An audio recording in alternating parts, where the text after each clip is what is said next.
On September 24th, Sony's State of Play aired. Judging by the comments that I saw, people were displeased, calling the live stream the State of Remasters, which they weren't wrong. Many of the games shown off were remasters. The dislike ratio was the highest I have ever seen for a PlayStation event, sitting at 7,300 dislikes. The huge selling point was PlayStation Pro, which Sony hopes you will buy and play the same games all over again on it. But this time you get a higher frame rate. Wait, hold on. I mean, enhanced mode. Yes! An upgraded GPU, advanced ray tracing, and AI-driven upscaling that combine to bring developers closer to realizing their unique vision. We're excited for players to get their hands on PlayStation 5 Pro when it launches this November. Currency accounts with compounding interest, and it's gone. What? It's gone. It's all gone. Mark Cerny sure has that second thunder energy. Stop him! However, the price for this console is pretty steep, starting at $699 US for the console itself. There is no stand, and there is no disc drive. Those are extras. Not a bad deal if I say so myself. Please. But good luck finding a disc drive, because since it was announced, they have all been bought up by scalpers, along with the PlayStation 5 Pro 30th Anniversary Edition. It only had 1,200 units. Greatness awaits! Horizon Zero Dawn Remastered is double the price of what the game originally cost just a few weeks ago. I guess the Concord tax is real. Sony can go suck a fat one. This is Concord tax. They lost $400 million on their DOA shooter, and they want you to pick up the tab for it. Yeah, that's pretty much business nowadays. They passed it all on to the consumer. This is fine. Hot off the heels of State of Play and the announcement of the PS5 Pro, Kojima released a Death Stranding jacket, the official jacket, Ima sugu konyu. for $1,700. They sold out within minutes. Gaming is becoming a very expensive hobby that was meant to entertain you, and it's now trying to morph itself into a lifestyle brand, with premium prices to boot. When the Ghost of Yotei trailer was released, I was indifferent. I only take interest in video games these days if word of mouth is good. I could tell the lead character was obviously a woman since she was carrying a shamisen on her back.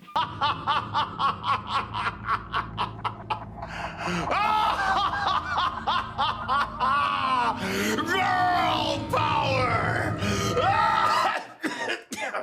An instrument predominantly played by women throughout Japanese history. Twitter reactions for the game deteriorated into a few groups of thought. Sony fans, who view any AAA exclusive title as a massive victory over Xbox and PC players. These people are passengers in their own lives, crying out desperately for meaning. So they place their value and self-worth into purchases and brands. Ghost of Tsushima was a good game, and I can understand enthusiasm for playing a sequel. But lavishing praise on it like a child or a beloved pet, I'll never understand. There were the casual gamers who looked at the trailer and said to themselves, cool, I'll check it out later. Then you have woke gaming Twitter and anti-woke gaming Twitter, for lack of a better term.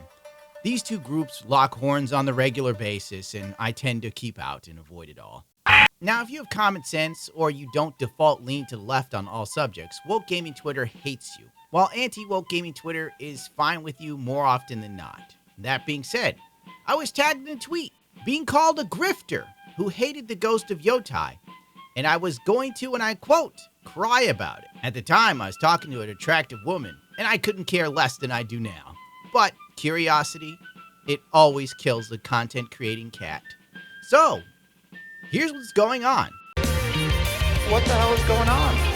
The voice actress and the mocap actor for the main character of Ghost of Yotei started systematically blocking content creators on Twitter, people who clearly wouldn't fit her echo chamber. Some adults are in a constant state of arrested development, and even seeing an opinion that they disagree with on their timeline is now what we call trauma. I have yet to be blocked, but after this video goes live, I am sure I'll be on her shit list. Gone forever.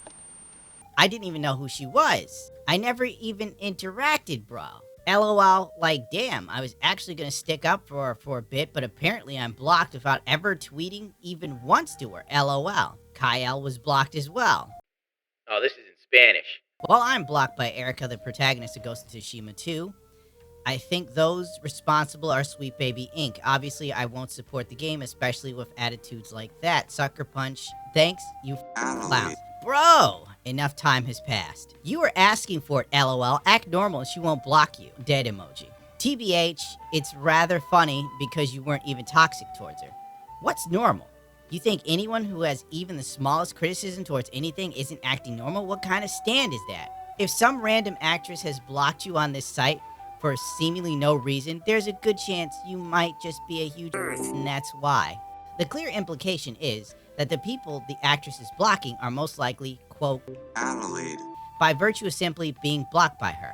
When in reality, the actress is doing the blocking is a deranged political activist, and by extension, the in this equation. Wouldn't it be nice if this made incels die? The tolerant left, everyone. Meanwhile, he has a wife and kids, and last I recall, there's a natural disaster in a village in his area, and he got medical supplies to those people. And what have you done for anyone, Alan? Gall. Oddly enough, she also blocked people that were defending her. I don't know why, and I don't care to find out. Seriously, woman, I was defending you. Well, I guess that's the last time I try to be a gentleman. Well, that's where you made your mistake. Because clearly, judging by some of her tweets, she hates men. Let's not be the kind of people they think we are and just jump on the hate train because, one, a woman or black person being in a game doesn't automatically make them woke. Link below. A few moments later. Well, that was interesting. You needed some pronouns in your bio, bruh. This started off a chain reaction of netizens looking into Erica's internet history, which, unless your whole identity hinges on the message, your sexuality, or being an armchair activist, you will find her to be off-putting, to say the least. Turfs. Can I say turfs? Turfs. And it is, I still maintain, though, that everything is sexist, everything is racist, everything is homophobic. Luxury beliefs have, to a large extent, replaced luxury goods. These are expressions of cultural capital. Black Girls Code, great programming, code camps, and partnerships with schools to empower tech, provide opportunities for black girls in tech. Black women are the most educated people in the country right now.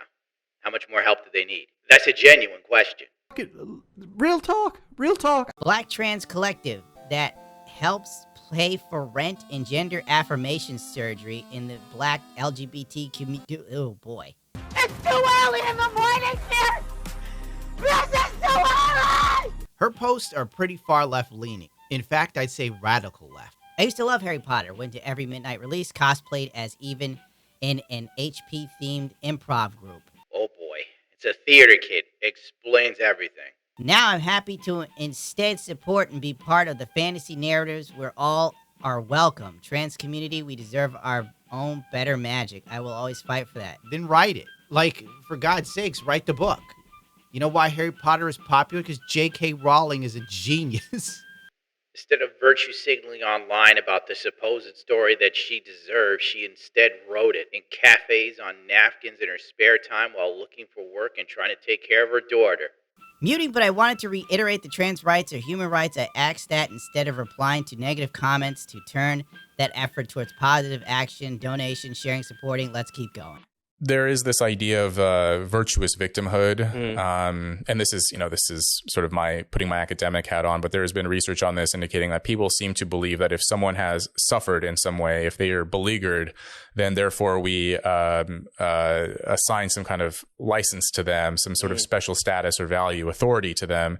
So, if I tell you, I've been so oppressed because of my identity or because of this, that, and the other, then therefore you have license to speak on issues and to we confer this kind of moral authority on you. The positive messages you learn from a story are yours alone. That the storyteller is a hateful bigot on the wrong side of history. Can't take that away from you. Trans and non-binary people are valid. Fight hatred. I remember these posts during the Hogwarts Legacy drama. The long and the short of it is, the drama was that J.K. Rowling was somehow involved in her own IP when they were creating the video game. This sent progressive Twitter into an insane tailspin. Watch my video on the subject. I'll put a card up here if you really care to know. It's long. We will not let the terrorists shake our resolve for 2020, showing us that we will rise up and make our voices heard despite Oppression. Facing down a white supremacist police force, risking health and safety. We hit the polls and the streets to say no more. They can't stop us. Historically, the answer to attempted coup is to never acknowledge its legitimacy. We will not ignore this. We will treat these terrorist thugs like the unlawful mob they are. January 6th is 9/11 to hyper-progressives. For the rest of America, nobody cared. And I bet you didn't have this energy during the Summer of Love while the rest of us lived with riots and gunshots. A drunk guy got up in my space at the arcade and asked, "Are you single?" while I was playing a rhythm game. I shouted, "Dude, if you bother me while I'm playing this game, I will kick your ass." I call bullshit on that. And my girlfriend and a femme fatale walked up to flank me. Haven't seen him since. I doubt that this story is true, and if it was, it's an odd flex to say a man found me attractive, but I'm a lesbian and I hate men, so I threatened him. It just reeks of man-hating posts, which is the in vogue thing to do right now on social media. TikTok is nothing but misandry. Abolish the police.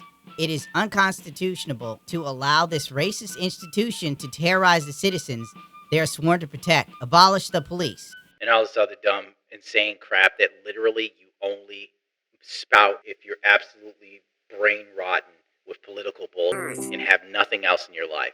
Well, the police force has been reduced in cities such as Chicago, now the murder capital of America as of August 19th, 2024. It's not going very well. At all.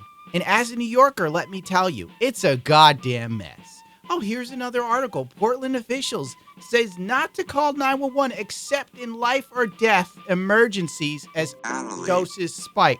We need less police. So if the conventional view is it's good to have law enforcement, well, if you want to indicate that you're not a member of the unwashed masses, you say, actually, we should abolish police and reimagine how law enforcement works. We need to reimagine how we are creating safety. The believer is sheltered from the consequences of his or her belief. There was a time when an article like this was from The Onion, and now it's real life. I am privileged to go running and generally live my life without fear for my safety due to the color of my skin. It's a right everyone deserves. Demand justice for those who live in oppression. Run with Mod? You might ask, what is Run with Mod? Well, how you participate in Running with Mod. Raise awareness for social justice. Emphasize mental health awareness and community engagement and utilities. Mental health is critical, especially in communities affected by racial violence and injury. The Run for Mod 5K emphasizes on the importance of mental well-being, supporting initiatives that provide essential mental health resources and foster emotional resilience. What does that do? This looks like a bunch of word salad to raise money for God knows what. And as a minority, I know damn well I won't see a single check from Mod. Honest to God, how is it not tiring to virtue signal 24/7 to put this much effort into being, and I quote, on the right side of history? It's not normal. I don't even know what she's on about half the time, probably because I have bills and people to take care of and look after. So my real world problems trump online issues that do not directly affect me, like 90% of the country. She's not wrong though. Support indigenous people like me. Rate, comment, subscribe, you bigots, you land takers. Ultimately, Erica's armchair activism doesn't affect me. I don't play these games with English voice actors anyway. They're nowhere near as good as their Japanese counterparts. I don't think her involvement will have any major influence on the story, but then again, that remains to be seen as its early days. Sucker Punch did hire former Sweet Baby Inc. employee, according to the Dark Plate. Hiring activists for a game that has a history which doesn't connect with the gaming community is a big red flag. It's not enough to put me away from the game yet, but it is a red flag regardless. I hope it's the only one. I can understand the apprehension and the exhaustion. It seems like Hollywood and the gaming industry as a whole routinely works with people who lean pretty far left. But you never see anyone who leans right, let alone far right, get any major roles in movies or video games. Remember the Hogwarts dev that had a conservative YouTube channel years before he found a job in gaming? When Kotaku and other gaming journalist sites found out about him, they hounded that man until he stepped down from his involvement in the game. You won't see that happen here. I would say that Erica has Matt Walsh energy, but the difference is you'll never see his ass in anything he isn't funding or producing himself. The pendulum only swings in one direction, and I think a lot of people are getting tired of that. But instead of being listened to, they're just written off as This then leads to more animosity, especially when the in vogue political opinion is so smug in their victories.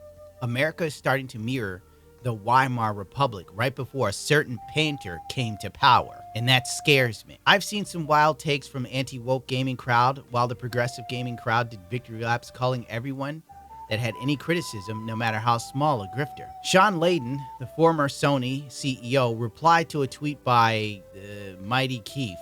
We're just skipping all this BS. It's a game, an entertainment. A story a team of creators believes in.